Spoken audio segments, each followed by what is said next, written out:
Zombies! Sounds like my kind of party. What if season 2 का last episode जो focused था Peggy quarter और doctor strange पर। तो एपिसोड का स्टार्ट होता है जहां हमने लास्ट वाले को छोड़ा था, यानी पेगी 1602 को बचाने के बाद वहीं फंसी हुई थी कि तभी स्ट्रेंज वहां आता है एक दोस्त की तरह उसे वापस अपने टाइम में पहुंचाने के प्रॉमिस के साथ। पर पहले वो उसे सैंक्टम इन्फिनिटम में ले जाता है जहां वो इतने सालों से अकेला था। वहां वो पेगी को दिखाता है मल्टीवर्स के वो पावरफुल बीइंग्स जो वर्ल्ड को डिस्ट्रॉय करने की ताकत रखते हैं। वो कैद थे। स्ट्रेंज बताता है कि वो मल्टीवर्स को बचाने में खुद को बिजी रखा हुआ है।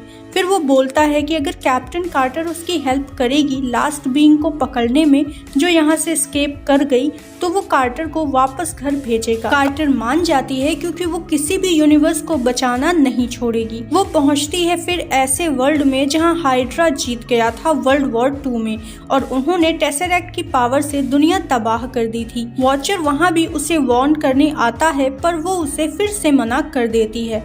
फिर हम देखते हैं कि वहां और कोई नहीं कहोरी थी जिसको पकड़ने कार्टर आई थी। उन दोनों के बीच थोड़ी लड़ाई होती है पर फिर कहोरी रुककर बोलती है कि तुझे भी इस स्ट्रेंज ने दुनिया बचाने के नाम पर भेजा ना। फिर इस चक्कर में कहोरी का ध्यान भटक जाता है और स्ट्रेंज दोनों को वापस अपने प्लेस पर ले आता है और कहोरी को कैद करने लगता है। कहोरी कार्टर से बोलती है कि मल्टीवर्स का सबसे बड़ा खतरा स्ट्रेंज ही है।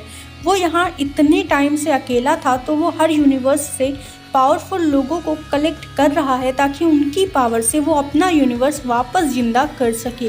स्ट्रेंज इस बात को एक्सेप्ट करता है और बोलता है कि वो क्रिस्टीन को फिर से पाके रहेगा और कार्टर उसकी फीलिंग्स को समझ सकती है क्योंकि उसने भी स्टीव को खोया है। पर कार्टर सही गलत का फर्क जानती थी तो वो स्ट्रेंज को रोकने की कोशिश करती है पर वो स्ट्रेंज का कुछ नहीं बिगाड़ पाती। तो स्ट्रेंज ने जितने भी बीइंग्स वहां कैद कर रखे थे वो अपनी शील्ड से सबको आजाद कर देती है, चाहे वो वेनवू हो या ग्रेट ड्रैगन, और वो पूरी जगह एक बैटलफील्ड बन जाती है। स्ट्रेंज डिस्ट्रैक्ट हो जाता है जिसके चलते कहोरी कार्टर को लेकर वहां से भागती है। वो बोलती है कि एक बार उन्होंने अगर फोर्ज को तबाह कर दिया तो स्ट्रेंज कभी इन लोगों को उस फोर्ज में डाल के इनकी पावर्स से यूनिवर्स बिल्ड नहीं कर पाएगा और इनमें से कोई भी नहीं मरेंगे। पर तभी उनके सामने आ जाती है ज़ॉम्बी वांडा और वो ज़ॉम्बी क्रिएट करके उनसे हमला कराने लगती है कार्टर और कहोरी पर। वो दोनों पावरफुल थी पर ज़ॉम्बी वांडा भी पावरफुल थी। इनके बीच थोड़ी देर बैटल चलती है कि तभी उन सबकी आंखें ग्रीन हो जाती हैं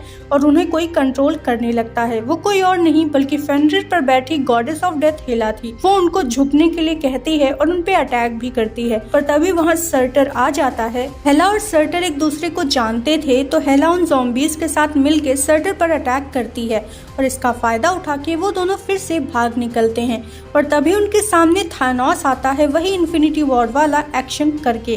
पर तभी उसको कोई स्नैप कर देता है और ये स्नैप करने वाला और कोई नहीं पर सीजन 1 से किलमॉन्गर था जिसे स्ट्रेंज ने कैद किया था इन्फिनिटी स्टोन्स के साथ। पर कहोरी को टाइम नहीं लगता, वो किलमॉन्गर का इन्फिनिटी आर्मर उतार कर उसे बैटलफील्ड में फेंक देती है जहां वेनवू उससे लड़ने लग जाता है और इधर कैप्टन कार्टर वो इन्फिनिटी आर्मर पहन लेती है। वो फोर्ज तक पहुंचते हैं पर वहां स्ट्रेंज आ जाता है और तीनों के बीच लड़ाई होने लगती है। कार्टर अपने इन्फिनिटी आर्मर का उतना यूज नहीं कर रही थी जितना इन्फिनिटी अल्ट्रॉन कर रहा था तो स्ट्रेंज अभी भी उसे और कहोरी को ओवरपावर कर रहा था। इवन एक पॉइंट पर स्ट्रेंज अपने मल्टीपल रूप भी बना लेता है जिसको कार्टर कॉपी करती है और वो फोर्ज उन सब के लिए बैटलफील्ड बन जाता है। पर हर तरीके से इस बैटल का कोई अंत नहीं दिख रहा था। इस लड़ाई के बीच पेगी ने फोर्ज का डिफेंस जरूर तोड़ दिया था पर इन्फिनिटी वॉर की तरह स्ट्रेंज सारे डुप्लीकेट्स को बटरफ्लाई में चेंज करता है और पेगी पहुंच जाती है उस टाइम में जब सुपर सोल्जर एक्सपेरिमेंट हुआ था। वो फाइनली स्टीव के साथ थी और एक्सपेरिमेंट उस पर नहीं स्टीव पर हो रहा था और इवन स्टीव उसे एक बेटर फ्यूचर प्रॉमिस करता है। पर तभी पेगी को एक बटरफ्लाई दिखती है और वो समझ जाती है कि ये बस एक ट्रिक है स्ट्रेंज की। तो वो स्टीव यानी स्ट्रेंज को एक पंच मारती है और इस ट्रिक से बाहर आ जाती है। स्ट्रेंज परेशान हो जाता है और वो पोर्टल्स यूज करके सारे बीइंग्स को फोर्ज में गिराने लगता है पर कहोरी अपनी पावर से उन्हें रोक लेती है। वो पोर्टल्स वेपन्स की डेस्टिनेशन को उन बीइंग्स के होम वर्ल्ड की तरफ कर देती है और उन्हें वापस भेजने लगती है। स्ट्रेंज फिर से कहोरी को ओवरपावर कर लेता है तो उन सबको बचाने के लिए कार्टर टाइम स्टोन का यूज करती है, पर स्ट्रेंज टाइम स्टोन के यूज में एक्सपर्ट था तो वो उसको रिवर्स कर देता है। गिरते हुए वो सब देखते हैं कि वो दो हमें बचाने की कोशिश कर रही तो हल्क अपना स्वॉर्ड, थॉर हैमर, हेला हेलमेट और वेनवू रिंग्स उनके पास फेंकता है। कहोरी उनके अंदर ही पोर्टल खोल के उन्हें घर भेज देती है और वो दोनों उन वेपन्स को वील्ड कर लेते हैं स्ट्रेंज से लड़ने के लिए। स्ट्रेंज जो अपने लास्ट एज तक पहुंच चुका था अपने अंदर के मॉन्स्टर को अनलीश कर देता है जिसको वो दोनों हरा नहीं पाते। वो इतना पावरफुल था कि एक मूव में वो कार्टर को उसके वेपन और स्टोन से अलग कर देता है। लास्ट डेस्परेट अटेम्प्ट में कार्टर स्ट्रेंज की ओर जंप करती है, सारे स्टोन को हाथ में पकड़े हुए उसे एक पंच मारती है और वो मॉन्स्टर स्ट्रेंज की बॉडी से बाहर गिर जाता है। कार्टर स्ट्रेंज से फॉर्ज को रोकने के लिए बोलती है पर स्ट्रेंज उसे बताता है कि उसका ग्रीफ उससे भी पावरफुल है और वो कभी अच्छा नहीं बन सकता और वो फिर से मॉन्स्टर बन जाता है और दोनों लड़ते हुए फॉर्ज में गिर जाते हैं।